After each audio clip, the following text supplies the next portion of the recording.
Everyone, ఈరోజు అయితే Srikrishna Janmashtami celebrations కోసం నేనైతే వెరిబీకి వచ్చేసాను అనమాట. మనం ఎంటర్ అవ్వగానే మనకి ఇలా బొట్టు పెట్టి చేతికి ట్యాగ్ టై చేశారనమాట. దీని తర్వాత ఇంకా నేను కృష్ణుని దర్శనం చేసుకుందాం అనేసి మీదికైతే వెళ్ళాను.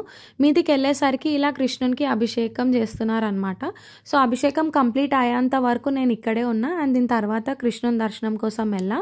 కృష్ణుని అయితే ఇక్కడ చాలా బాగా డెకరేట్ చేశారు. అండ్ దీని తర్వాత కొద్దిసేపు కృష్ణుని ఇలా ఉయ్యాలలో ఊపాను అనమాట. దీని పక్కనే చిట్టి చిట్టి కృష్ణులకి కలర్ఫుల్ డ్రెస్సెస్ వేసి చాలా బాగా డెకరేట్ చేశారు. నాకైతే ఇక్కడ చాలా నచ్చింది. అండ్ ఇక్కడ కొంచెం ఇలా విలేజ్ థీమ్ లాగా పెట్టారనమాట.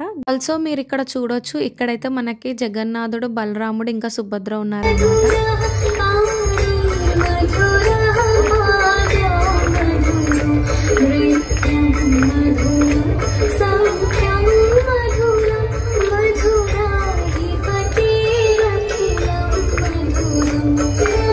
ఇక్కడ ఆస్ట్రేలియాలో కూడా శ్రీకృష్ణ జన్మాష్టమి సెలబ్రేషన్స్కి అయితే చాలా మంది వచ్చేసారనమాట.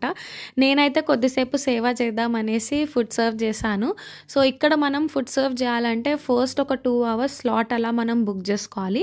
అండ్ దాని తర్వాత మనం యాప్రాన్ ఇంకా గ్లౌజ్ వేసుకొని అయితే ఇక్కడ మనం ఫుడ్ సర్వ్ చేయాలి. ఫుడ్ అయిపోతున్న కొద్దీ ఇలా వచ్చి మనకి ఫుడ్ అనేది రీఫిల్ చేస్తారనమాట. ప్రసాదంలో అయితే మనకి చాలా వెరైటీస్ ప్రొవైడ్ చేస్తారు.